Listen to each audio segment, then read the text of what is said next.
బాగా బాగా జైళ్ళు అరెస్టులు చిత్రహింసలు కొడితే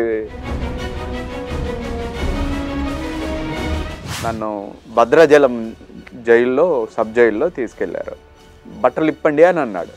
అని అంటే నేను ఇప్పను అన్నాను. ఓహో ఈయన ఇప్పడట, పలాని సెల్లో వేయండి అని అన్నారు. పలాని సెల్లో వేస్తే మేడం ఆ కష్టాలు అనుభవించకుండా చాలామంది అప్పుడు నన్ను చిత్రహింసలు పెట్టిన పోలీస్ అధికారులు కూడా అంటారు. క్యాన్సర్ ఎట్లా మీకు బయటపడింది? మీరు ముందు నేను డాక్టర్ కాడికి వచ్చాను. 100 కేజీలు ఉండేవాడిని, పెరిగాను బాగా ఒక్కపాలే.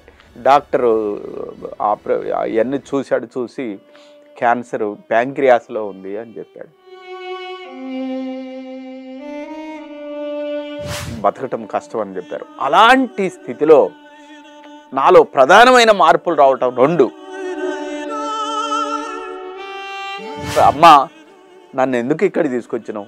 ఈ క్యాన్సర్ తోటి నేను ఎన్ని రోజులు బాధపడాలి కదా అడిగారా? ప్రకృతిని అడిగాను. అప్పుడు ప్రకృతి నాతోటి మరి అట్లా అంటే మనకి ఎట్లా అసలు ఊహించుకోవడం కూడా కష్టం. ఎంతమంది కార్మిక సోదరులు పనిచేస్తున్నారు. నేను ఉద్యోగంలో చేరిన కొత్తలోనే బాయి కింద లావా మండి బొగ్గు తీస్తుంటే ఎంత జీవితాన్ని చూసి అంత దగ్గరగా చూశారు కూడా. ఎన్ని సంఘటనలు జరుగుంటాయి. మీరు మీ బాధ కానీ మీ అసలు కళ్ళకు కట్టినట్టు చూపించారండి. జీవితం ఎలా ఉండింది మీ చిన్నప్పుడు అని చెప్పి. ఊరికి నేను నక్సలైట్గా మారతాడా? గద్దరన్న వీళ్ళందరూ మంచి ఇన్స్పిరేషన్ కదా. ఆ టైంలో మంచి పాటలు, మామూలు పాటలు కాదు. ఎవరో ఈ బిడ్డలు నింగిలో నెల వంకలు, ఎవరో ఈ పిల్లలు. మీ క్యాన్సర్కి మీరు ఉపయోగపడే మార్పులు ఏం తీసుకొచ్చారు? క్యాన్సర్ ఎప్పుడైతే నాకు ఎఫెక్ట్ అయిందో నేను ఈ తాత్విక చింతనతోటి నేను ప్రకృతిలోకి వెళ్ళాను. అవని ఈ పుస్తకంలో 122 స్టోరీలు, అద్భుతమైన స్టోరీలు ఉన్నాయి. 2 నెలల టైం మాత్రం విధించిన డాక్టర్లు మీ పరిస్థితి చూసి ఎలా మీరు 10 ఏళ్ళు బతుకుతారని చెప్పి ఆశ్చర్యపోయారు. అంటే వాళ్ళు ఇప్పుడు అంటే ప్రకృతి మనం ఏం లేదమ్మా, సింపుల్. సినిమాకి రాశారు కదా జయరాజ్ గారు. చాలా వందనాలమ్మా అమ్మా వందనాలమ్మా, మహానుభావుడు జేసుదాస్ పాడాడు. అమ్మా సుప్రీంకోర్టు జడ్జి బాబు ఈ పాట విన్నాను, నిన్ను కలిసే అవకాశం ఉంటుందా అని అడిగాడు. ఒక్క వర్షం పడితే పొట్టతోటి ఉంది సార్, డెలివరీ అయింది పంట అని అన్నాడు. అయ్యో మహానుభావుడా, నీకోసమైనా నేను రాస్తానని గట్టు మీద కూకొని రాసి పాడాను. వానమ్మ వానమ్మ వానమ్మ ఒక్కసారి. Welcome to Sakshi family. అందరికీ నమస్కారం. కొంతమంది అదృష్టవంతులు ఉంటారు. ఎవరంటే వాళ్ళందరూ ప్రకృతితో మమేకమయ్యి ప్రకృతితో సహజీవనం చేస్తూ వారి ప్రయాణాన్ని, జీవితాన్ని కొనసాగించి జీవిత సారాంశాన్ని స్వయంగా తెలుసుకున్న వాళ్ళే యోగులు, ధన్యులు అంటారు. అటువంటి వారి జీవితంలో అయిన పెద్ద పెద్ద సంఘటనలు కూడా వాళ్ళ చిన్న చిన్న ఆలోచనలని, సందేహాలని పూర్తిగా మటుమాయం చేసి వారి జీవిత గమనాన్నే మార్చేస్తాయి. నేను ఇంత కవితాత్మకంగా అర్థం అయ్యి కానట్టు చెప్తున్నాను. నేను మాట్లాడుతున్నది కళాకారులు, విప్లవకారులైన జయరాజ్ గారి జీవితం గురించి. ఎన్నో ఏళ్ళు ఆయన అడవిలో ఉన్నారు. అది పూర్వాశ్రమం. ఆ అడవిలో ఉండి విప్లవాని కోసం పోరాడి విప్లవాత్మకమైన ఆలోచనలు తీసుకొద్దాం సమాజంలో అనుకుంటున్న సమయంలో క్యాన్సర్ ఆయన్ని కబళించింది. క్యాన్సర్ కబళించిన తర్వాత ఎలా ఉంటుంది జీవితం? అందులో 2 నెలలే మీరు బ్రతుకుతారు అని డాక్టర్లు చెప్తే ఇంకా ఏం చేస్తాం మనం? ఇలా కాదు, నా జీవితానికి ఇంకేదో రహస్యం ఉందని చెప్పి తెలుసుకునే ప్రయత్నం చేసి శోధించి ప్రకృతిని నేరుగా పలకరించి మాట్లాడి సమాధానాలు పొంది 25 ఏళ్ల 2 నెలలే బతుకుతారనే పరిస్థితి నుంచి 25 ఏళ్ల ఆయన జీవితాన్ని కొనసాగిస్తూ ఇప్పుడు తత్వవేత్త అయిపోయారు జయరాజ్ గారు. వారితో మాట్లాడబోతున్నాం. వారి మాటని వినాలని చెప్పి మనం చాలా 1000 చెవులతో ఎదురు చూస్తున్నాం. జయరాజ్ గారు, సాక్షికి స్వాగతం అండి. నమస్కారం. నమస్కారం. మీలాంటి అనుభవం కలిగిన గొప్ప సీనియర్ జర్నలిస్ట్ నన్ను ఇంటర్వ్యూ చేయటం ఏదైతుందో నా జీవితంలో చాలా గొప్ప విషయం. మాకు చాలా అదృష్టం మీరు రావడం. ఇది ప్రపంచానికి ఈ మనం మాట్లాడుకునేది తెలియాలి, ప్రపంచంలో మార్పు రావాలి. అవును అవును అవును. మీ ఉద్వేగం చూస్తే అర్థమవుతోంది. అమ్మా జీవితం ఇప్పుడు మీరు నేను వృత్తిపరమైన అనుభవం వేరు, జీవిత అనుభవం గడించిన వాళ్ళు ధన్యులండి. అమ్మా అది మీకు ఉర్దూ వస్తుందా కొంచెం? రాదమ్మా, తెలుగు. తెలుగు ఎందుకు అడిగినా అంటే ఏదో ఒకటి ఉంది, మంజిల్తో మిల్హీ జాయిగి భటక్తే హువే హి సరి. మనం తప్పటడుగులు వేస్తూ అయినా సరే మన గమ్యాన్ని చేరుకుంటాం. కానీ నిజమైన తప్పిపోయిన వాడు ఎవడంటే ఇంటి నుంచి కదలని వాడట. సో మీరు ఇంటి నుంచి కదిలారు, అడవికి వెళ్ళారు, అన్నీ చూశారు, జీవితం చూశారు, ఒక్కసారి ఒక షేక్ వచ్చింది లైఫ్ లో. అవును, అక్కడి నుంచి మార్పు ఎలా మొదలైంది? మీరు చెప్పిన ఉర్దూ సామెతకు నాకు బ్రెయిన్ స్ట్రోక్ రీసెంట్లీ వచ్చింది ఈ మధ్య. వచ్చి ఈ కాలు ఈ చెయ్యి దెబ్బతిన్నది. అయ్యో, నేను నడవలేని స్థితిలో ఉన్నాను. నా డాక్టర్ గారికి వెళ్ళాను, కర్ర పట్టుకొని వెళ్ళాను. ఆయన ఒక మాట అన్నాడు, నువ్వు కర్ర పట్టుకొని నడిచినంత కాలం నీకు నడక రాదు అని చెప్పాడు. ఆ తెల్లారే కర్ర పడేశాను, నడక స్టార్ట్ చేశాను. అది అది విప్లవం అంటే అంతే కదా. చాలా చాలా జీవితంలో మీరు కష్టం చూసారు కదా జయరాజ్ గారు. బాగా బాగా జైళ్ళు అరెస్టులు, చిత్రహింసలు, కొడితే బ్లడ్ పడిపోవటం, కొంచెం చిన్న చిన్న విషయాలలో కూడా రాజీ పడకపోవటం వల్ల కలిగిన ఇబ్బందులు. ఒకరోజు జైలుకి వెళ్ళాను. ఎందుకు వెళ్ళారు? అరెస్ట్ అయ్యారా? కార్మికుల వర్గం కోసం అప్పుడు పోరాడుతున్నప్పుడు సింగరేణిలో నన్ను భద్రాచలం జైల్లో, సబ్ జైల్లో తీసుకెళ్లారు. ఏమండి బట్టలు ఇప్పండి అని అన్నాడు. అదేంటి, నేను సంస్కారయుతంగా బట్టలు వేసుకొని జైలుకి వస్తే నన్ను బట్టలు ఇప్పమంటాడేంటి అని అంటే, నేను ఇప్పను అన్నాను. ఓహో ఈయన ఇప్పడాట, పలాని సెల్లో వేయండి అని అన్నారు. పలాని సెల్లో వేస్తే మేడం అస్సలు మూత్రం అందులోనే, అన్నీ అందులోనే, భయంకరమైన 16 రోజులు ఉన్నాను. బయటకు వచ్చి ఇలా చర్మం అంటే చర్మం మొత్తం ఊడిపోయింది. అంత దారుణంగా ఉందండి జైలు. కేవలం నాకు అనిపించింది, ఓ ఇప్పితే అయిపోయేది కదా అనుకున్నాను. కానీ జీవితంలో ఎక్కడో ఒక్కడ నిలబడాలి కదా మనం. అలా చిన్న చిన్న విషయాలకు కూడా చాలా. ఎందుకు మీకు ఎప్పుడైనా మీరు ఇంత తత్వవేత్త కాబట్టి మీ సంఘటనల గురించి మాట్లాడే లోపు ఎందుకు ఇంత కష్టతరమైన జీవితాన్ని నేను ఎంచుకున్నాను అని మీ ఆత్మలో మీరు ఆత్మ పరిశీలన చేసుకున్నారా? అంటే కష్టం లేకుండా సుఖం లేదు కదా, నేచర్ థియరీ కదా. కాబట్టి మనకు ఇంత కష్టం ఇచ్చిందంటే నేను ఇంత వెలుగులోకి రావటానికి నేచర్ అదే కదా.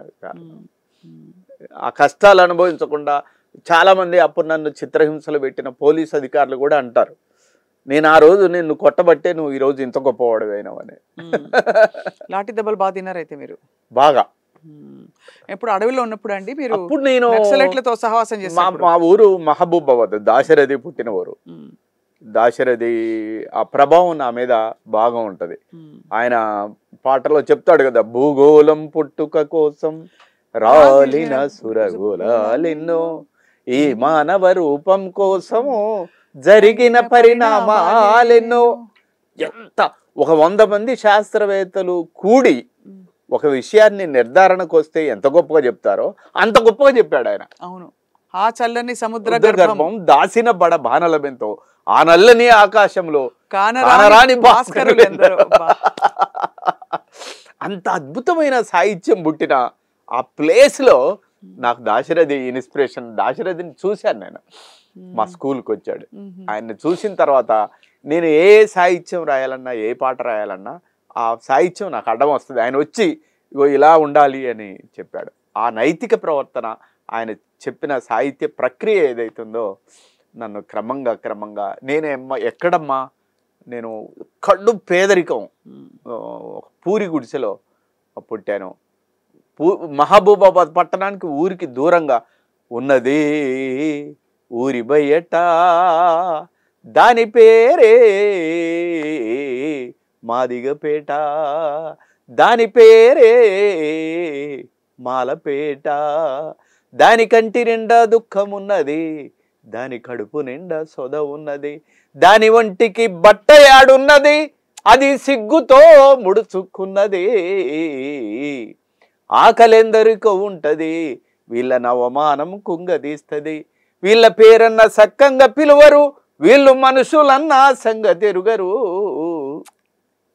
వీళ్ళు నమ్మితే ప్రాణాలు పెడతారు, వీళ్ళ బలమునంతా ధారపోస్తారు, వీళ్ళు మంచితనానికి గురుతులు, ఏ పూజకు నోచని పువ్వులు.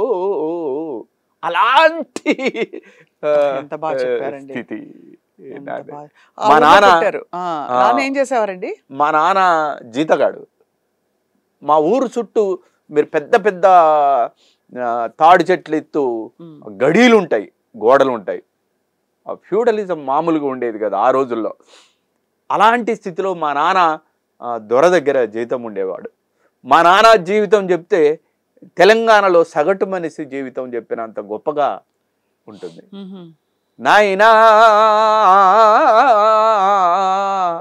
నీ మట్టి కాళ్ళకు దండమే ఓ నాయనా, నాయనా నీ మంచి మనసుకు దండమే ఓ నాయనా. గొరుకొయ్య గొట్టంగా నాగల్లు గట్టంగా సాలు ఇరువాలేసి ప్రాణాలు బెట్టంగా నెత్తురింకి నేల ఎర్రనాయేనేమో, చెమట చుక్కలి ఊట చెలిమెలాయేనేమో, ఆకలి తీరదు అవమానం ఉడగదు, పనికి దగ్గ ఫలము ఏనాడు దొరకదు. నాయనా నీ కంటిలో కన్నీటి చెలిమెలు నాయేమి నాయనా, నాయనా నీ కడుపులో ఆకలి మంటలారావేమి నాయనా.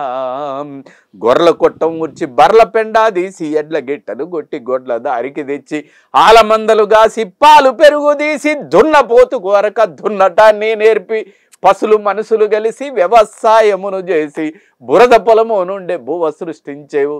నాయనా నీ ఊరేది పేరేది ఊరిలో గుడిసేది నాయనా, నాయనా నీ చేనేది చెలకేది చెరు వెనుక సెంటేది నాయనా. చేను చూడాకుంటే పానమాగాదాయే, అడవి పందులు వస్తే నిదుర పట్టాదాయే, కంటి చూపును తీసి చేను కంచగ నాటి మంచ పైన చేరి దంచి పాటలు పాడి నాయనా నువ్వు పాట పాడితే సేను పొట్టకొచ్చి నాది నాయనా, నాయనా నీ మాటలింటూ కంకి పాలు పోసుకుంది నాయనా. కాళ్ళకున్న చేత పట్టుకొని తల రుమాలు తీసి కడుపు గట్టుకొని డప్పు కొట్టే కాడ దరువులేసే కాడ బొట్టు పెట్టే కాడ బోన బెత్తే కాడ పటేళ్ళు పటవార్లు ఊర్లోకొచ్చే కాడ నాటు కోడితో పిల్ల రాత్రి ఏ కాడ నాయనా నువ్వు కచ్చడాల ముందు కుక్కలా ఉరికేవు నాయనా, నాయనా ఊరి కుక్కలన్నీ నిన్ను చిత్రంగా చూసేవి నాయనా. కసి పెరుగుతున్నది రసిగారుతున్నది ఆగడాలే రోజు కాగడవుతున్నవి, నైజాము గుండెల్లో గుబ్బులవుతున్నది ఊరి దొరల ముడ్డి బట్టూడుతున్నది, తుమ్మలా శేసయ్య దళము గడిలోకొచ్చి ఊరి దొరలను బట్టి ఊరలంగా కొట్టిరని నాయనా. నీ కథలు వింటూ నేను కమ్యూనిస్టు నైతి నాయనా, నాయనా నీ నడక చూసి నేను నక్సలైటు నైతి నాయనా. అదమ్మా జీవితం. అయ్య బాబోయ్, ఎంత జీవితం చూసారండి. ఎంత జీవితాన్ని చూసి అంత దగ్గరగా చూసారు కూడా. ఎన్ని సంఘటనలు జరుగుంటాయి. మీరు మీ బాధ కానీ మీ అసలు కళ్ళకు కట్టినట్టు చూపించారండి జీవితం ఎలా ఉండింది మీ చిన్నప్పుడు అని చెప్పి. ఊరికి నేను నక్సలైట్గా మారతాడా అవడం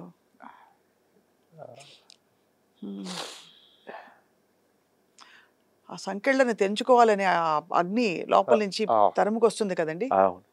అలాంటి జీవితంలో నేను నక్సలైట్ ఉద్యమంలో చేరినాను. నక్సలైట్ ఉద్యమంలో అప్పుడు గద్దరన్న వీళ్ళందరూ మంచి ఇన్స్పిరేషన్ కదా. అవును. ఆ టైంలో మంచి పాటలు, మామూలు పాటలు కాదు.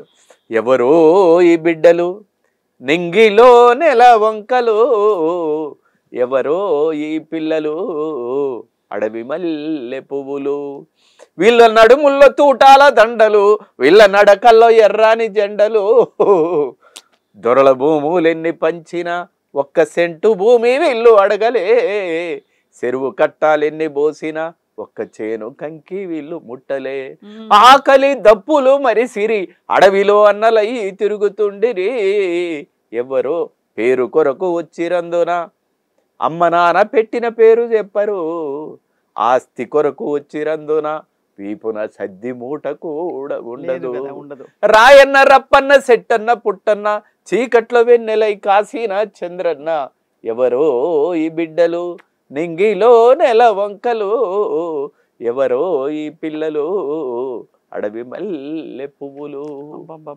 ఇలాంటి జీవితం నడిపి ఉద్యమానికి ప్రాతినిధ్యం వహించిన నేను సడన్గా కార్మికోద్యమంలో సింగరేణిలో నేను బాయిలో ఉద్యోగం వచ్చింది, బాయిలోకి వెళ్ళాను.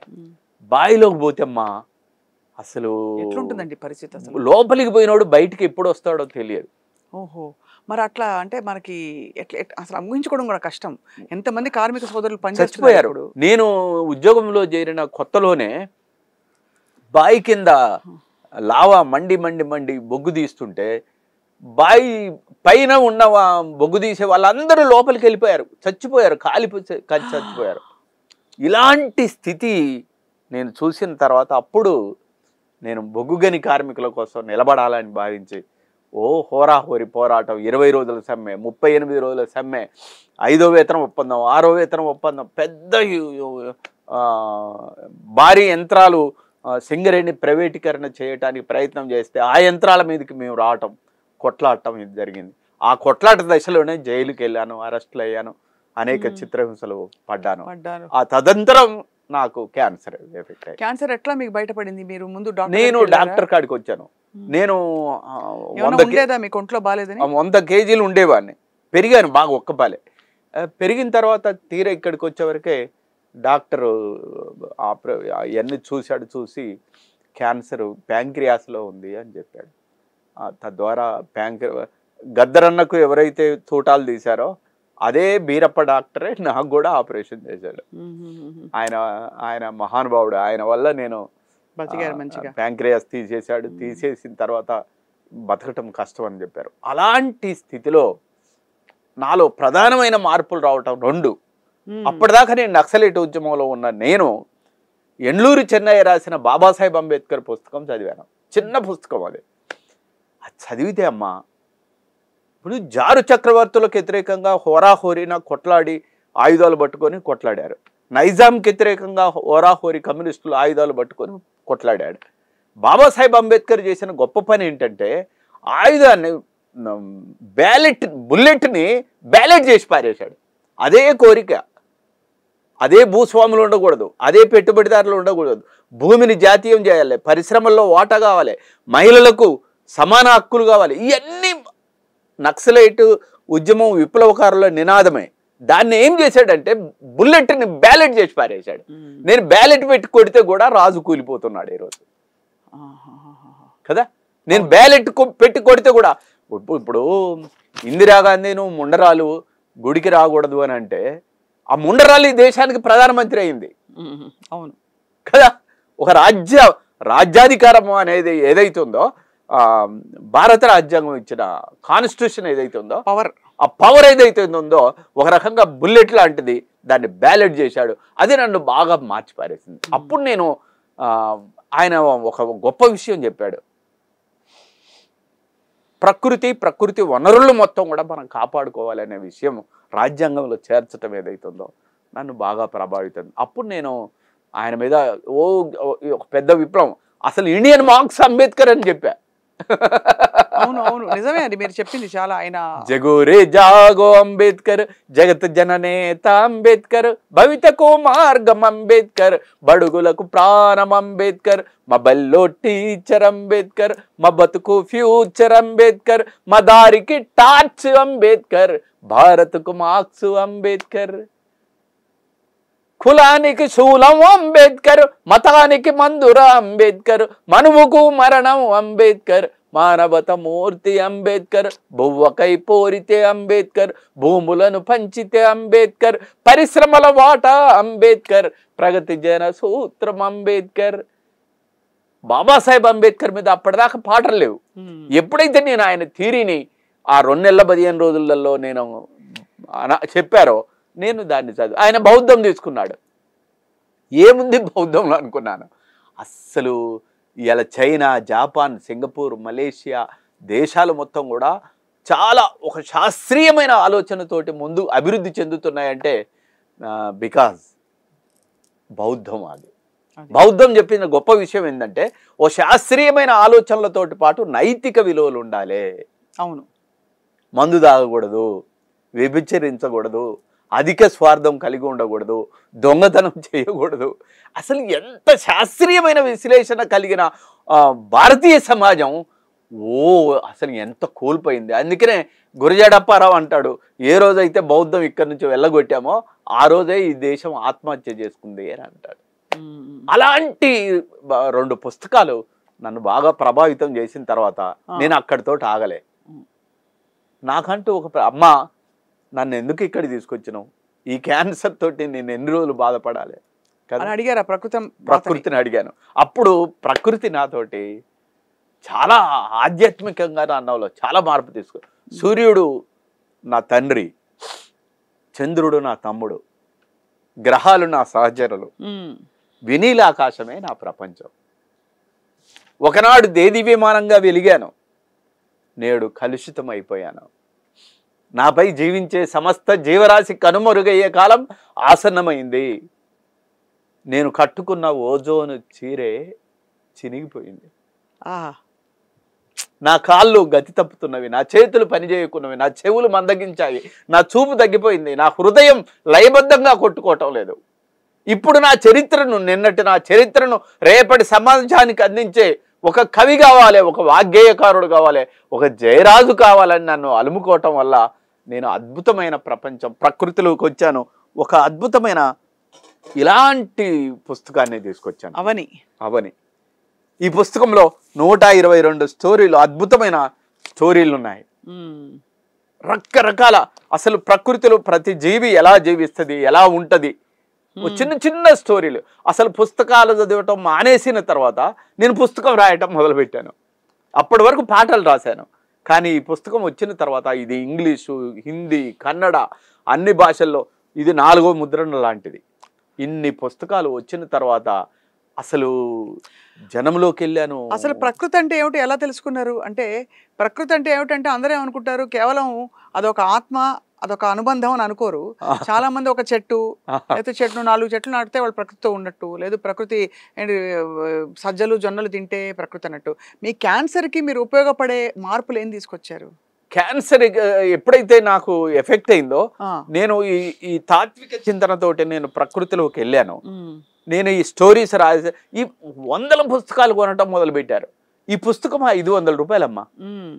అరే 100 పుస్తకాలు ఒక క్లాసులో మాట్లాడి నేను టీచర్ల ముందు మాట్లాడితే 100 పుస్తకాలు పోతే 50,000 వస్తున్నాయి. నేను ఎప్పుడూ అంత డబ్బు చూడలేదు. 200 పుస్తకాలు అంటే ₹1,00,000 వస్తున్నాయి. అసలు ఇలా ఆర్థికంగా ఎదుగుతున్నాను, ఆరోగ్యంగా ఎదుగుతున్నాను. నేను మాట్లాడుతుంది అంతవరకు సైంటిస్టులు చెప్పింది ఈ భూమి గుండ్రంగా ఉంది, ఇట్లాంటి చెప్పేవాళ్ళు. అసలు భూమికి ప్రేమ, ఇప్పుడు గ్రహాలు విశాలమైన ఈ ప్రపంచంలో ఇన్ని గ్రహాలు ఉన్నాయి కదమ్మా. ఏ గ్రహం మీదనైనా సముద్రాలు, అడవులు, కొండలు, జలపాతాలు, ప్రేమ, అనురాగాలు, అటాచ్మెంట్ ఉన్న జీవితం ఉందా?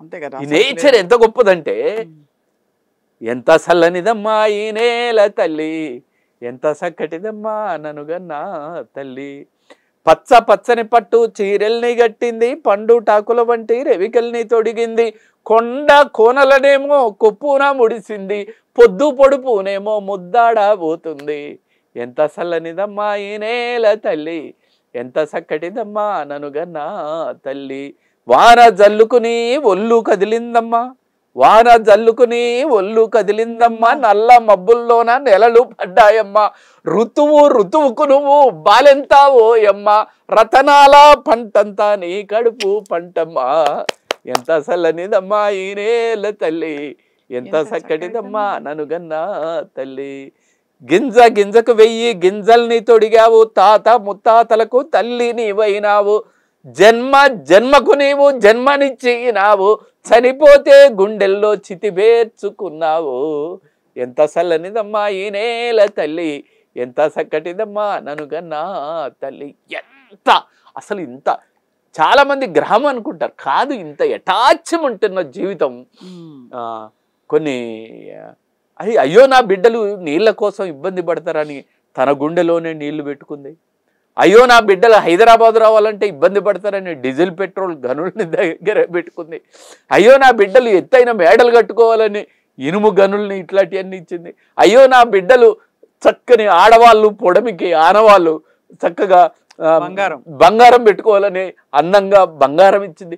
ఇన్ని ఇచ్చిన తర్వాత కూడా ఇంకా వెంపర్లాడుతుండు మనిషి అంటే ఏం చేయాలి చెప్పండి? అస్సలు అర్థం కాని విషయం అది. కాబట్టి ఈ నేచర్ని బాగా స్టడీ చేసిన తర్వాత ఇక్కడ ప్రతిదీ చూడండి అమ్మా, ప్రతిదీ.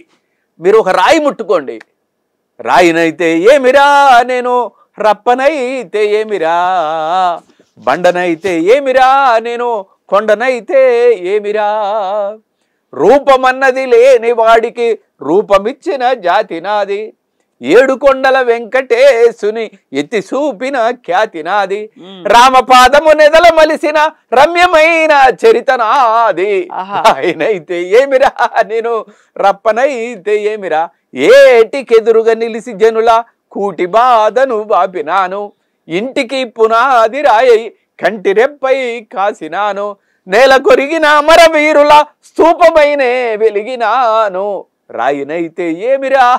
ఒక రాయికి ఎంత ఎన్ని పనులు ఉన్నాయి, అసలు పనులు హిస్టరీ మన కళ్ళ ముందు పడుతుంది. ఓ చెట్టును ముట్టుకొని చూడండి అమ్మా, మీరు రేపు ముట్టుకుంటారు చూడండి. పచ్చని చెట్టును నేను రా, పాలుగారే మనసు నాదిరా, కొమ్మను నేను రెమ్మను నీకు తోడుగా ఉండే అమ్మను, మీ పొలమును దున్నిన నాగలై పంటను మోసిన బండినై, అమ్మమ్మ చేతిలో కవ్వమై ఆ పాడేటి పిల్లన గ్రోవినై,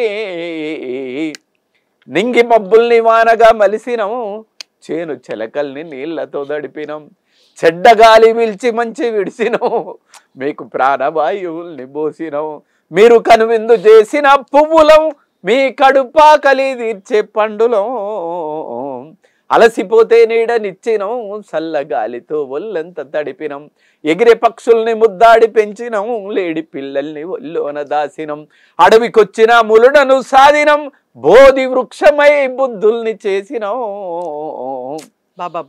మీరు కూర్చుంటే కుర్చీ పీటలం, మీరు పడుకుంటే పందిరి మంచాలం, మేము కంటికి రెప్పలా కాసినం, మీ ఇంటికి ముందర గడపలం, మీరు రాసుకున్న తెల్ల కాగితం, మీకు తెలివి పెంచినట్టి పుస్తకం, మీ రోగాల నొప్పుల్లో మందులం, మీ రోగాల నొప్పుల్లో మందులం, మిమ్ము కడసారి కాల్చేటి కట్టెలం, పచ్చాని చెట్టును నేను.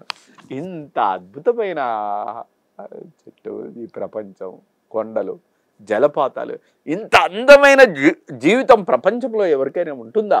అస్సలు ఉండదు. కానీ మీరు గ్రహించుకుని మీకు క్యాన్సర్ లాంటి ఒక దారుణమైన పరిస్థితి 2 నెలలే బ్రతుకుతామని చెప్పినప్పుడు మీరు దీన్ని పూర్తిగా మీకు మీరు అన్వయించుకోవడానికి ఏం చేశారు? అంటే ఏం మార్పులు చేశారు? అంటే ఆహార వ్యవహారాలు మారాయి. ఆహార వ్యవహారాలు ఏంటంటే, నేను ఎప్పుడైతే ప్రకృతిలోకి వచ్చానో ఇవన్నీ రాశానో, ఈ పుస్తకం రాసిన తర్వాత ఈ పుస్తకాన్ని చదివిన ఒక రైతు 100 ఎకరాలలో పంట రసాయనిక ఎరువు లేకుండా పంట వేశాడు. ఎరువు లేకుండా పంటలు వేశారు. అదొక మార్పు. వాళ్ళు నాకు బియ్యము, జొన్నలు ఇవన్నీ కూడా పంపటం మొదలు పెట్టారు. తద్వారా ఏమైంది, నా ఆరోగ్యం ఆటోమేటిక్ గా మెరుగుపడటం. అంత మార్పు వస్తుంది జయరాజ్ గారు. చాలా. ఏం చేయాలి చెప్పండి, ఏం మార్పులు? ఏం లేదు, రసాయనిక ఎరువులు అని పంట ఆర్గానిక్ అది. అందుకనే చాలా మందిలో మార్పు మనలో, ఇంకా సిటీలో ఉన్నాం కానీ చాలా మంది ఈరోజు ఫామ్ హౌస్లో ఎందుకు కట్టుకుంటున్నారంటే, అక్కడ రసాయనిక ఎరువు లేకుండా వరి, జొన్నలు ఇట్లాంటివన్నీ వేసుకొని మన కుటుంబం వరకైనా సురక్షితంగా బతుకుదామనే ఆలోచన చాలా మందికి వచ్చింది. అలా రాబట్టి ఇవన్నీ కూడా జరుగుతున్నాయి. అది మరి 2 నెలల కాలం, 2 నెలల టైం మాత్రం విధించిన డాక్టర్లు మీ పరిస్థితి చూసి ఎలా మీరు బతుకుతారని చెప్పి ఆశ్చర్యపోయారు? అంటే వాళ్ళు ఇప్పుడు అంటే ప్రకృతి, మనం ఏం లేదమ్మా, సింపుల్. నేచర్కి ఎవరైతే దగ్గరగా ఉంటారో వారు ఆయుర ఆరోగ్యాలతోటి మంచిగా ఉంటారు. నేచర్కి ఎవరైతే దూరంగా ఉంటారో వాళ్ళు రోగాల నొప్పులతోటి బతుకుతూ ఉంటారు. సో అందరం చెట్లకి, పుట్టలకి, చేమలకి దగ్గరగా అన్ని ఆకులకి దగ్గరగా ఉండాలి, నదులకి. నేను చేసిన గొప్ప పని ఏంటంటే ఈ ప్రకృతి వెలిగించిన అద్భుతమైన జీవితం ఇది. దీనిలో ప్రాణ తైలం ఉన్నంత వరకు నేను నలుగురికి వెలుగివ్వాలనే ఒక దానికి వచ్చాను. ఆ వెలుగులో నేను వెలుగుతూ ఉన్నాను. ఆ వెలుగు పడ్డ ప్రతికాడ కూడా ఇలాంటి వాతావరణంలో మార్పులు ఇవన్నీ కూడా రైతులలో వచ్చాయి.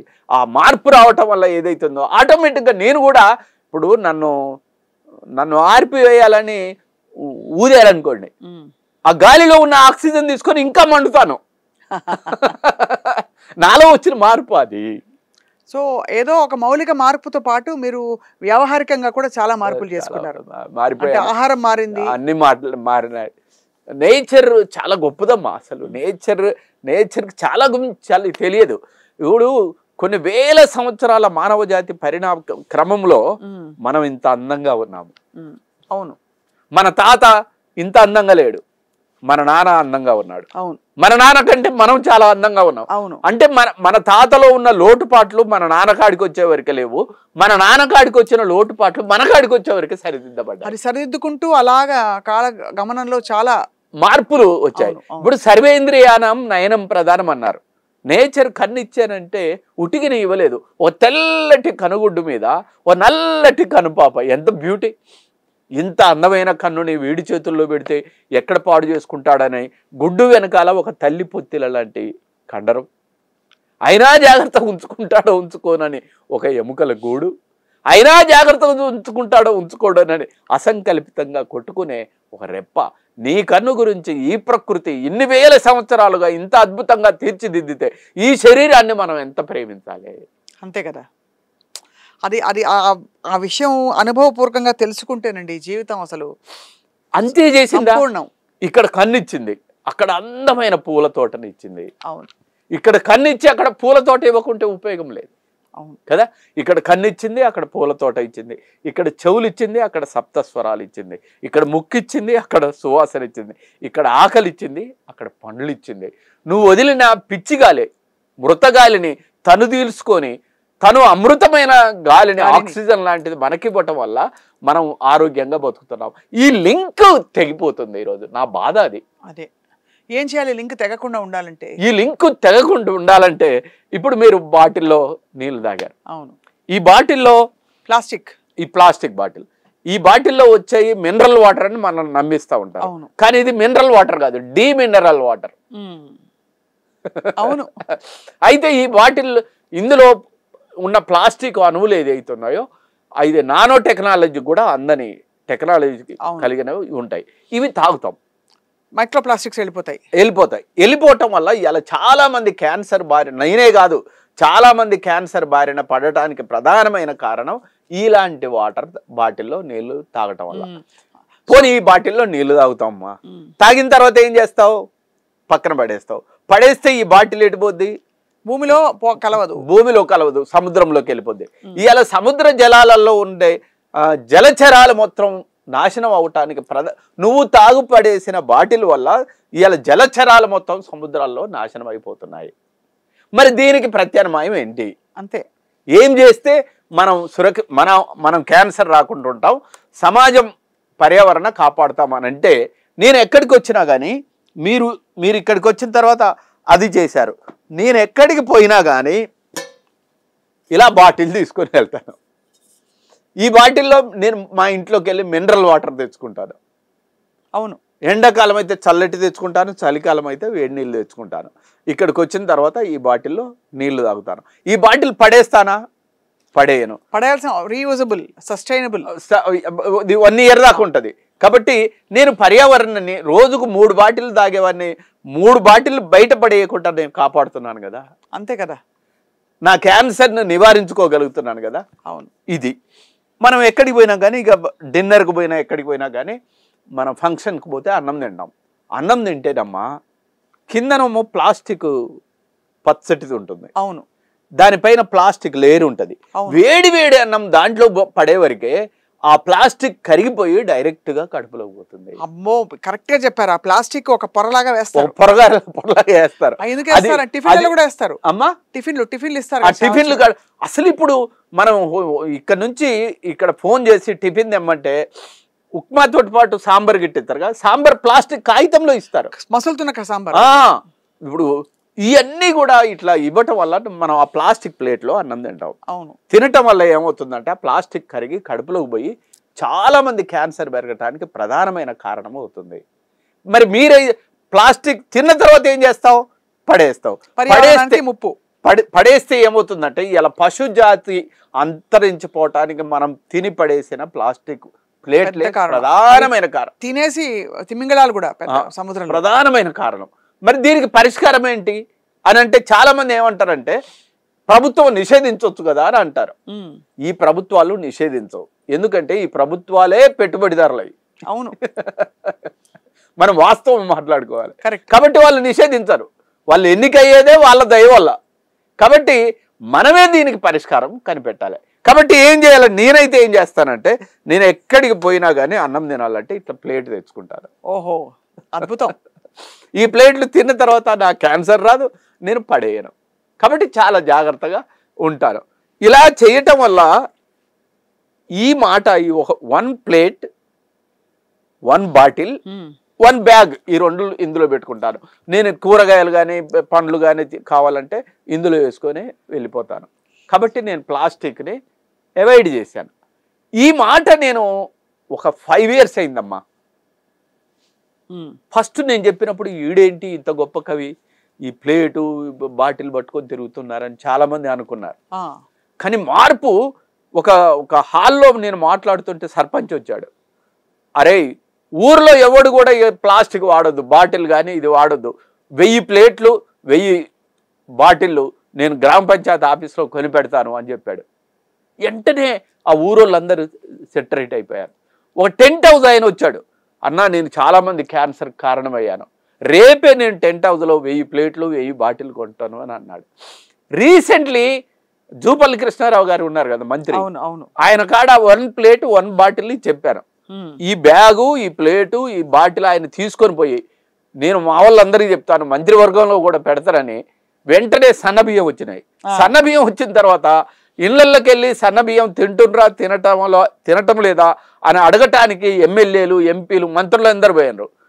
ఇంతకుముందు పోయిన ప్రతిసారి కూడా ప్లాస్టిక్ ప్లేట్లో తినేవాళ్ళు. ఈసారి పోయిన ప్రతిసారి కూడా ఇళ్లల్లో అన్నం తినేటప్పుడు వాళ్ళందరూ ఈవెన్ రేవంత్ రెడ్డి కూడా బాటిల్ తీసుకొని పోయాడు, ప్లేట్ తీసుకొని పోయాడు. అందరికీ అవాయిడ్. ఇప్పుడు గురుకుల పాఠశాలల్లో స్కూళ్ళల్లో కాలేజీలలో కూడా ఇప్పుడు ప్లాస్టిక్ బకెట్లు కూడా వాడకుండా అల్యూమినియం ఇట్లాంటి స్టీల్ ప్లాస్టిక్ బకెట్ కూడా వాడకూడదు అనే నిర్ణయానికి వచ్చి ఈ 1 ప్లేట్ 1 బాటిల్ 1 బ్యాగ్ ఏదైతే ఉందో నా జీవితంలో ఇంత మార్పు కళ్ళ ముందు ఒక 2-3 సంవత్సరాల కానించి నేను చేస్తున్నాను. ఎంత బాగుందండి. అసలు ఎంత ధన్యులు. ఎన్లైటన్మెంట్ అంటారు లైఫ్ లో, అది ఏదో కాదండి. మనం పడిన కష్టంలోంచి మనం ఒక కొత్త వ్యక్తిత్వానికి అతీతంగా అసలు కొత్త ఒక ఆలోచనతో సంకల్పంతో బయలుదేరడమే. అలా మీరు మీ జీవితాన్ని ఒక దారుణమైన మహమ్మారి కబళించేసేస్తే దాన్ని కూడా సవాల్ చేసి ఇప్పుడు జయరాజ్ గారు మీరు ఇంత అందమైన ఈ ప్రయాణం తర్వాత 25 ఏళ్ళు మీరు చాలా కష్టం నుంచి బయటపడి బ్రతికారు. ఏమిటి మీ జీవిత ఆశయం?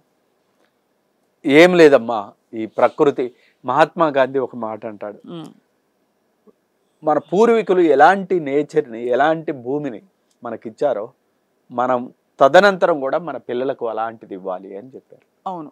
కాబట్టి ఆ మార్పు ఏదైతుందో నేను రావాలి. ప్రకృతిలోని మనిషి అంతరించిపోతున్నాడమ్మా. అవును. ఈ ప్లాస్టిక్ వల్ల మీరు బాగా గమనించండి, బాగా అబ్జర్వ్ చేయండి. మన సాక్షి పేపర్లలో కూడా నేను ఆర్టికల్స్ చూశాను. ఈ ప్లాస్టిక్ ఎప్పుడైతే ప్లాస్టిక్ వాటరు ప్లాస్టిక్ ప్లేటు అరే పొద్దున్నే అమ్మ పువ్వులు కావాలన్నది, పూలు కావాలంటే పూలతోటి ప్లాస్టిక్ వచ్చింది. అదే పొద్దున్నే అమ్మ టిఫిన్ కావాలన్నది, టిఫిన్ తోటి పాటు ప్లాస్టిక్ వచ్చింది. పాల ప్యాకెట్ పాలు కావాలన్నదమ్మా, పాల ప్యాకెట్ ప్రతిదీ వచ్చింది. ప్లాస్టిక్ వస్తే కూడా కాదు, మనిషి ప్లాస్టిక్ అయిపోయాడు. ప్లాస్టిక్ ఒక లక్షణం ఏంటంటే అమ్మా ప్లాస్టిక్ లక్షణం ఏంటంటే యూజ్ అండ్ త్రో. మనిషి ఏం చేశాడు, మనకు అవసరమైనప్పుడు ఒక రకంగా మాట్లాడుతున్నాడు, అవసరం తీరిన తర్వాత త్రో. అది అమ్మ నాన్నలు ఆస్తులు మొత్తం రాసిచ్చేదాకా ప్రేమగా ఉంటాడు, ఒక బాల్ రాసిచ్చిన తర్వాత త్రో తీసి అవతల పారేస్తున్నాడు.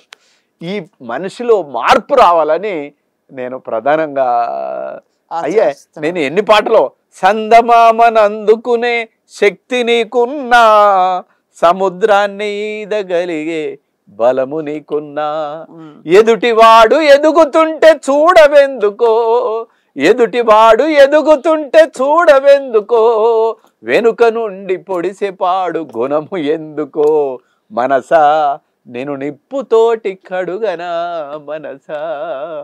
ఇలాంటి మనిషిలో తాత్వికంగా మార్పు రావాలనేది, అది గౌతమ బుద్ధుడు తన ఇలాంటి సమాజం కావాలని ఈ దేశంలో ఆయన ప్రయత్నం. అందమైన భార్యను వదిలిపెట్టుకున్నాడు, అప్పుడే పుట్టిన పిల్లవాడిని వదిలిపెట్టుకున్నాడు, 83 సంవత్సరాలు బుద్ధం శరణం గచ్చామి అని తిరిగాడు.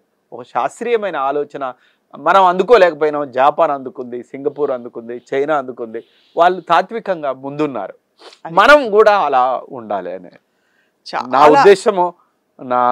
ఉద్దేశము. ఈ భూమి సురక్షితంగా ఉండాలి, మీరు నేను మనందరం ఆరోగ్యంగా ఉండాలి, మన పిల్లలు సర్వే జన సుఖినో భవంతు, అందరూ మంచిగా ఉండాలని నేను కోరుకుంటున్నాను. ఎంత గొప్పగా చెప్పారంటే జయరాజ్ గారు, బికాజ్ మీ జీవితం ఒక గొప్ప ఉదాహరణ. అంటే సవాల్ వచ్చినప్పుడు, ఒక పెద్ద ముంచేసే సమస్య వచ్చినప్పుడు కూడా అందులోంచి బయటకు వచ్చే మార్గం ఉందని చెప్పి, భగవంతుడు అంటే ఏదో ఆకారంలో కాదు, నిరాకారంగా మన ప్రకృతి, చెట్టు చేమ, మన అన్ని సర్వప్రాణి సేవ అంటారు. మనకు ఆక్సిజన్ ప్రాణవాయువునిచ్చే భగవంతుడు చెట్టు కదమ్మా. అదే కదా. కాబట్టి అలాంటి చెట్టు, అలాంటి పర్వతాలు, అలాంటి భూమి, అలాంటి నదులు, నేచర్ గొప్ప కమ్యూనిస్ట్ అమ్మా. గాలి, నీరు, వెలుగు, వెన్నెల అందరికీ సమానంగా ఇచ్చింది, ఎవరికన్నా తక్కువ ఎక్కువ ఇచ్చింది లేదు. అందరికి. మనం స్వార్థపరులై భూమికి గెట్లు పెట్టుకున్నాం, మనం స్వార్థపరులై నీళ్ళని కూడా అమ్ముకుంటున్నాం. అవును కదా. కాబట్టి మనిషిలో విప్లవాత్మకమైన మార్పు రావాలని ఏదైతుందో ఇది గ్రీన్ రివల్యూషన్. తప్పకుండా మీలాంటి కవులు, కళాకారులు, యోగులు నిజంగా ఈ ప్రపంచంలో చాలా మార్పు తీసుకురావడానికి పుట్టారు జయరాజ్ గారు. మేము మరొక్కసారి మీకు నమస్కారాలు. ఎందుకంటే ఎంత బాగా మీ మనసులోంచి ఇవాళ చొచ్చుకొచ్చిన పాటలండి, ప్రతి పదము అక్కడే ఉండాలన్నట్టు అంత అందంగా మలిచారు పాటల్ని. మనసారా ఇవాళ మీ విషయాలని చెప్పినందుకు మీకు ధన్యవాదాలు. తప్పకుండా మీ సంకల్పం నెరవేరి మీ యజ్ఞంలో మేము కూడా పాలు పంచుకోవాలి. మీరు గొప్ప సీనియర్ జర్నలిస్టు, మీరు అనేక సంవత్సరాలు ఇక్కడ పనిచేస్తున్నారు. ఇప్పుడు నేను చెప్పిన విషయాలలో రేపటి నుంచి మీలో కూడా మార్పు వస్తుందని నేను భావిస్తున్నాను. తప్పకుండా వస్తుందండి. నేను వెంటనే అందుకు నా వంతుగా నేను ఈరోజు తెచ్చుకున్న ఈ బాటిలు, ఈ ప్లేటు, ఈ బ్యాగు మీకు ఇస్తున్నాను. రేపటి నుంచి మీరు దీన్ని ప్రకృతిని కాపాడండి, మీరు కూడా ఆరోగ్యాలతోటి ఉండండి. ప్రకృతి మాతే తెచ్చి నాకు ఇచ్చినట్టు ఫీల్ అవుతున్నాను. ఎంత బాగుందో. వసంత గీతం పాటల పుస్తకం, ఇందులో పాటలు నేను కట్టి పాడుకుంటాను. ఎంత చలనిదం, ఇందాక పాడిన పాట. ఈ నేల తల్లి ఎంత చక్కనిదమ్మా ననుగన్న తల్లి, పచ్చ పచ్చని పట్టు చీరల్ని కట్టింది, పండుటాకుల కొండ కోనలనేమో కొప్పునా ముడిసింది, పొద్దు పొడుపోనేమో ముద్దాడబోతుంది. సినిమాకి రాశారు కదా జయరాజ్ గారు. చాలా వందనాలమ్మా అమ్మా వందనాలమ్మా, మహానుభావుడు జేసుదాస్ పాడాడు. ఓ కొండల్లో కోయిల పాటలు పాడాలి, పల్లెల్లో అక్షర దీపం వెలగాలి. ఈ మధ్య కాలంలో అమ్మా బాగా ప్రపంచాన్ని ఊపేసే సాంగ్ శిలా నీవే, శిల్పి నీవే, శిల్పం నీవే. నువ్వే శిలవు, నువ్వే శిల్పివి, నువ్వే శిల్పానివి. నువ్వు ఎలా చెక్కుకుంటే అలా అవుతావు. You are the creation, you are the process and you are the creator. అన్నీ అంతే కదా, అంతే అద్భుతం. అది చాలా 24 నిమిషాల పాట. చాలా ఇవాళ ప్రపంచం అంతా బాగా అసలు ఇంత గొప్ప తత్వవేత్త ఈ భూమి మీద ఉన్నాడా అని మాట్లాడుతుంటే నాకు చాలా ఆనందంగా ఉంది. చాలా ఏమి చెప్పలేదు నేను.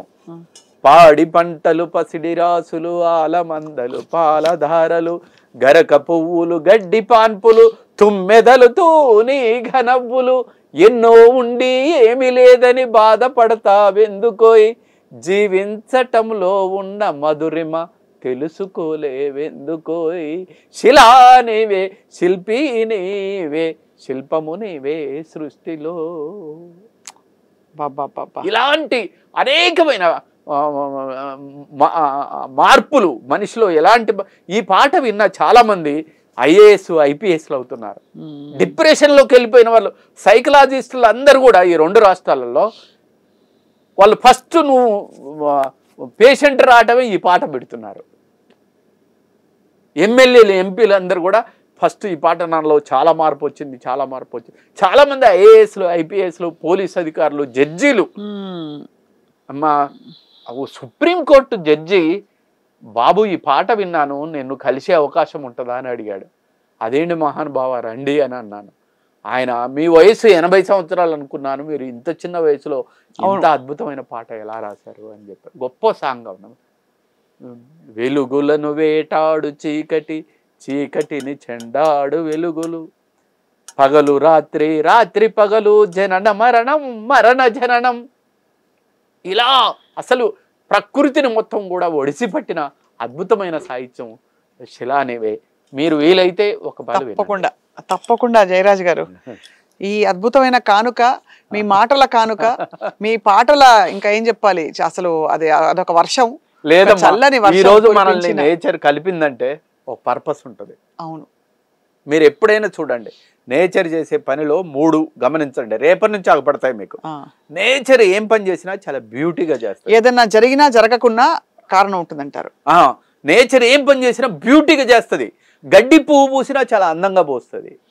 నేచర్ చేసే పనిలో క్రియేటివిటీ ఉంటుంది. నిన్నటి పుష్పం ఈరోజు పిందెగా మారుతుంది, పండుగ మారుతుంది. నేచర్ చేసే పనిలో ఒక పర్పస్ ఉంటుంది. అదే పర్పస్ తన జాతిని అభివృద్ధి చేసుకుంటుంది, మనకు ఆకలి తీరుస్తుంది. గడ్డిపూ ఏముంటుంది తెలుసా జయరాజ్ గారు, మీరు అనుమతిస్తే, దారి పద్దను గడ్డి సేద్దను దాగి ఉండే బీదను నిరుపేదను పూజ కంటూ వస్తిని ఏ మోజులేని చిన్ని విరిని ప్రభువు కొలువున దాసినై శ్రీపదమునకును దివాసినై. భలే భలే గజల్. ఎంత ఎంత గొప్ప సింగర్ ఉన్నాడమ్మా మేళ. అయ్యో భగవాది లేదు, నేచర్ పెట్టిన భిక్ష అండి ఇది కూడా. గొప్ప గురువులు దొరికారు. ఇది కృష్ణశాస్త్రి గారి పాట. ఎంత ఆకులో ఆకునై పూలో పూనై ఈ అడవి దాటిన పోనా ఎటులైనా ఇటలనే ఉండిపోనా. ఏమి కృష్ణశాస్త్రి ప్రభావం నా మీద చాలా ఉందమ్మా. కానీ నేను అదే చెప్తున్నాను, విప్లవకారుడికి ఇంత సున్నితమైన కోణం జాగృతం అవడం మీ బ్రతుకు ధన్యం సార్. అది చూసారు ఇది చూసారు అంటే ఒక 2 భిన్న ధృవాలు చూసేసారు మీరు. అవునమ్మా, అది ఎంత ఎంత సున్నితమైన విషయం ఇది అసలు. మీరు ఏ నక్సలైట్ ఇప్పుడు చెట్టు చేమ అన్నా కూడా వాళ్ళ ఉద్యమంలో ఆ ఉడుకులో తట్టుకోవాలని నేర్పిస్తారు కానీ, భరించాలని నేర్పిస్తారు కానీ అందులో మమేకం అవ్వాలని ఎవరు నేర్పించరు. అది మీరు 2 చూసారు, 2 ప్రపంచాలు. మీరు ఇవాళ మీతోటి ఇంటర్వ్యూ జరగటం, ప్రకృతిలో చాలా మార్పులు వస్తాయి. మన కలయిక ఏదైతుందో సమాజాన్ని మార్చే వైపు వెళ్దాం. భయంకరమైన కరువు వచ్చినప్పుడు నేను ఒక రైతు కాడికి పోయానమ్మా. ఆయన ఒక్కటే మాట అన్నాడు, సార్ మీరు కవి అట కదా, ఒక్క వర్షం పడితే పొట్టతోటి ఉంది సార్, డెలివరీ అయింది పంట అని అన్నాడు. అప్పుడు నేను అయ్యో మహానుభావుడా నీకోసమైనా నేను రాస్తానని గట్టు మీద కూకొని రాసి పాడాను. వానమ్మ వానమ్మ వానమ్మ ఒక్కసారన్న వచ్చిపోవా వానమ్మ, చేలల్లో నీళ్లు లేవు, చిలకల్లో నీళ్లు లేవు, వాగుల్లో నీళ్లు లేవు, వంపుల్లో నీళ్లు లేవు, నిన్నే నమ్మిన రైతు కళ్ళల్లో నీళ్లు లేవు. వానమ్మ వానమ్మ వానమ్మ ఒక్కసారన్నా వచ్చిపోవా వానమ్మ, ఎదిగేటి మిరపసేను ఎండల్లో ఎండిపోయే, సక్కాని మొక్కజొన్న ఎక్కెక్కి ఎడబసాగే, పలుబోసుకున్న కంకి పాలన్నీ ఉడిగిపోయే, నిలుబోసుకున్న సేను నీళ్ళాడలేకపాయే. వానమ్మ వానమ్మ వానమ్మ ఒక్కసారన్నా వచ్చిపోవా వానమ్మ. అదేమ్మా. బాబా తాళం ఎంత లయబద్ధంగా ఉంది, అందుకే తాళం వేస్తున్నాను. వానమ్మ వానమ్మ వానమ్మ ఒక్కసారి. ఎంత బాగా పాడతారండి జయరాజ్ గారు. లేదమ్మా, ఇలా మొత్తం కొన్ని వందల ఇంటర్వ్యూలు ఇచ్చి ఉంటా నేను. ఇంత అద్భుతం. ఇద్దరు సాహితీవేత్తలు కూర్చొని మాట్లాడుకోవటం, ఇద్దరు కవులు మాట్లాడుకోవటం, ఇద్దరు సమాజ మార్పును కోరే వాళ్ళు మాట్లాడుకోవటం, ఇలా ఏదైతుందో చాలా గొప్ప మార్పు ఇది. తప్పకుండా జయరాజ్ గారు మళ్ళీ మనం కలవాలి, బోల్డ్ మాటలు మాట్లాడుకోవాలి, మంచి విషయాలు, మంచి మాటలు. ఎంత గొప్ప కృష్ణశాస్త్రి గీతం మీరు పాడి నన్ను ఓ పెద్ద గిఫ్ట్ ఇచ్చి పంపుతున్నారు. అసలు అన్నమాచార్యుల వారు అండి ఎంత తత్వం ఉంటుంది. మీరు నేను ఇంకొక పెద్ద మార్పు మీతోటి చెప్పట్లేదు. నేను భావవాదిని. నేను భావవాదిని. నేను మా పక్కనే మానుకోట పక్కన ఒక అనంతారం అనే గుట్ట ఉంది. ఆ గుట్ట మీద వెంకటేశ్వర స్వామి ఉన్నాడు. నేను చిన్నప్పుడే నేను ఆ గుట్ట మీదకి రోజు పోయి వచ్చేవాడిని. ఒకరోజు గుట్ట పైనుంచి కిందికి దిగుతూ నేను భౌతికవాది కాకముందు ఎంత భావవాదినో మీరు చూడండి. ఏమివ్వగలనయ్యా స్వామి శ్రీనివాస, నీది నీకివ్వడము తప్ప స్వామి వెంకటేశ, కాళ్ళకు నడయాడు అడుగిచ్చినావు, అడుగులకు సరితూగు ఆటిచ్చినావు, చేతులకు వెలలేని శక్తి ఇచ్చినావు, శ్రమతోటి గెలిచేటి బలమిచ్చినావు, సృష్టిలయలకు శబ్ద గుణమిచ్చినావు, శబ్దముకు రంజిల్లు చెవులిచ్చినావు, అనువనువు నీ వెలుగులు లిఖించినావు, వెలుగులకు పులకించే కనులిచ్చినావు, నీ పలుకు పలికేటి పెదవిచ్చినావు, నీ స్మరణ చేసేటి స్వరమిచ్చినావు, నా గుండె నాదాలు నువ్వు మీటినావు, నలు దిశలు ప్రేమించే మనసిచ్చినావు, ఏమివ్వగలనయ్య స్వామి శ్రీనివాస, నీది నీకివ్వడము తప్ప స్వామి వెంకటేశ. అంటే ఇలాంటి భావవాద తాత్వికత కలిగిన నేను పాటలు రాసిన నేను ఈ భౌతిక ప్రపంచంలోకి, నేచర్లోకి వచ్చిన తర్వాత ఈ ప్రకృతి, ఈ తల్లి కంటే గొప్ప దైవం ప్రకృతిలోనే పరమాత్ముడు ఉందని నేను భావిస్తున్నాను. ఖచ్చితంగా మీ భావన ఎంత నిజమైందో ఇవాళ మీ పాటల ద్వారా అర్థమైంది జయరాజ్ గారు. మేము ధన్యులం అయ్యాం మీ మాట విని. మళ్ళీ మనం మీరు అన్నట్టుగా కలిసి మంచి మాటలు పంచుకుందాం. మనకు ఎవరికో చెప్పాలని కాదు, మనం పంచుకుంటే వినేవాళ్ళు వింటారు. మీకు ధన్యవాదాలు. నమస్కారం అండి. Thank you.